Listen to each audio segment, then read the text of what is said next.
Alors, bonsoir à tous, heureux de vous retrouver. On est toujours le samedi 26 septembre 2020. 21h29, heure du Québec, j'espère que vous allez bien. On reste dans le même thème, la robotique, la technologie qui avance à pas de géant. Puis on s'en va tout de suite, chers amis, dans l'aviation ou l'ascension de Skyborg, les paris de l'armée de l'air sur un nouvel allié robotique. Ça nous vient de National Defense par John Harper. C'était publié, ça, hier. Imaginez-vous, ça, c'est l'actualité de l'Air Force. Le concept de système d'association de puissance aérienne de Boeing. On sait que les compagnies aériennes sont en pleine chute libre, mais il y a d'autres départements qui semblent fonctionner plus que celui du transport de personnes. Et c'est l'année prochaine qui sera cruciale pour les efforts de l'armée de l'air visant à acquérir une nouvelle classe de drones autonomes. On venait juste d'en parler, non? Avec The Warzone. Alors que les équipes de l'industrie se disputent une chance de construire une flotte d'alliés robotiques qui subiront bientôt une expérimentation opérationnelle. Imaginez-vous, on pourra vous bombarder sans pilote. Le programme Skyborg est l'une des principales priorités scientifiques et technologiques du service dans le cadre de l'initiative Vanguard pour offrir des capacités révolutionnaires à ses combattants. L'objectif est d'acquérir des avions sans pilote relativement peu coûteux et attrayants, capables de tirer parti de l'intelligence artificielle et de tirer aussi et d'accompagner les avions de combat habités au combat. Je m'attends à ce que nous fassions des sorties où l'on s'attend à ce qu'un certain nombre de vols volent avec les systèmes habités et nous aurons de nouveaux concepts d'opération complètement fous quant à la façon dont ils seront utilisés, nous dit le secrétaire adjoint de l'Air Force for Acquisition, Technology et Logistique, Will Roper, qui a déclaré lors d'un événement en ligne organisé par la Mitchell Institute for Aerospace Studies. Les plateformes pourraient même être appelées à mener des missions kamikazes. Je m'attends à ce que les pilotes humains décideront est-ce que le Skyborg revient et atterrit avec eux ou ira se battre un autre jour, ou est-ce la fin de sa vie, où il va partir pour une mission à sens unique, peut-être, nous dit Roper. On est vraiment... Là, c'est la réalité qui dépasse la fiction. Une mission suicide pourrait être appropriée s'il y a une opportunité d'atteindre une cible lucrative qui justifierait le coût de la perte du drone, a-t-il expliqué. C'est ce que j'aime chez eux, leur polyvalence et le fait que nous pouvons prendre des risques avec eux, que l'armée ne serait pas disposée à prendre avec des pilotes humains. Même si nous appelons Skyborg, Skyborg, tout le monde, je pense que ça nous vient d'un film avec... le film Skyborg, c'était pas avec... Arnold Schwarzenegger, Terminator, il y avait la compagnie Skyborg ou quelque chose comme ça, ou presque. Un avion attractif, je pense que nous les considérons plus comme des armes, réutilisables, a-t-il ajouté. Je pense que nous allons les acheter comme ça et simplement les acheter à un prix régulier.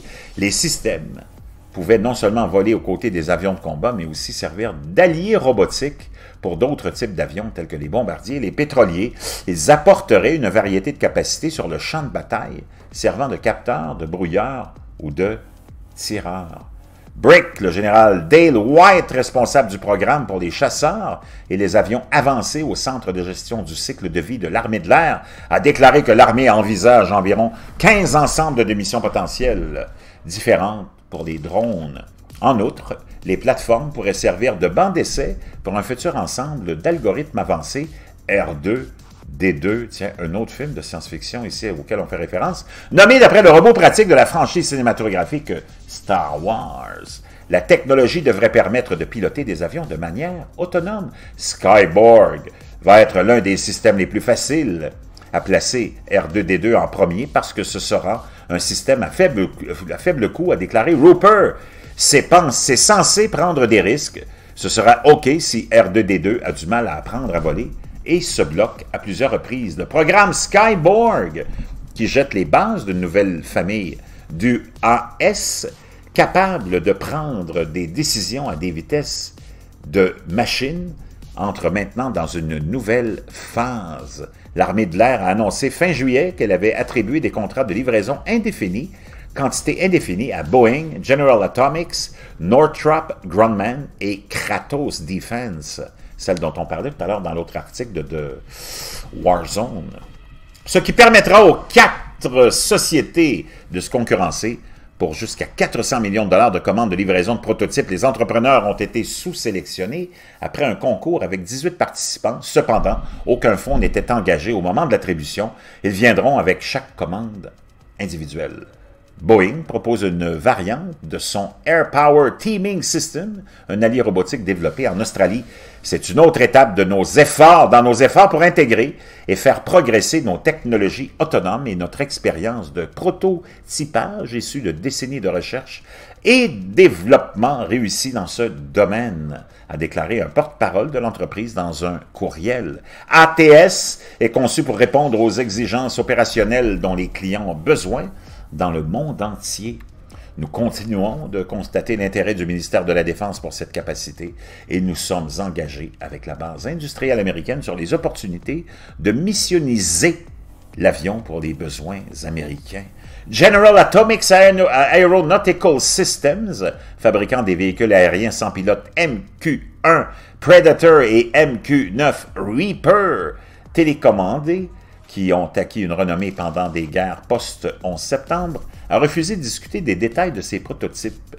Notre conception tirera parti de l'architecture ouverte, de la modularité et de l'interopérabilité pour maximiser l'intégration de la technologie Skyborg et de toutes les charges utiles associées, a déclaré un porte-parole de la société dans un communiqué. Pour accélérer cette capacité révolutionnaire, ASI tirera parti de notre expérience opérationnelle de combat éprouvée dans les opérations de la US Air Force et les techniques d'ingénierie numérique pour fournir un prototype d'UAV autonome.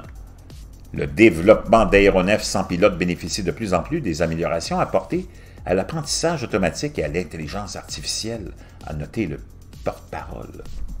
Leur capacité à augmenter les opérations humaines et la prise de décision ne fera que croître et devenir encore plus capable, a déclaré le porte-parole. En tant que tel, l'interaction entre l'innovation commerciale et l'intégration de la défense doit se rapprocher pour garantir que les aéronefs sans pilote autonome puissent être déployés opérationnellement avec les bonnes technologies pour garder une longueur d'avance sur les adversaires. C'est pourquoi nous croyons en un développement continu des capacités et un concept de livraison visant le prototypage rapide afin de fournir plus rapidement de nouvelles capacités aux forces opérationnelles. Vraiment, je vous laisse tout ça dans la boîte de description. Vraiment intéressant. On s'en va vers toute un nouveau monde, une nouvelle ère. L'ère de l'intelligence artificielle, l'ère de la robotique, l'ère des robots qui probablement nous protégeront dans les rues, peut-être l'ère des robots qui nous cuisineront des plats, qui nous serviront aussi dans les restaurants. Que restera-t-il pour nous? Ben, je ne sais pas, peut-être un revenu à minimum garanti. Puis on regardera le spectacle de loin.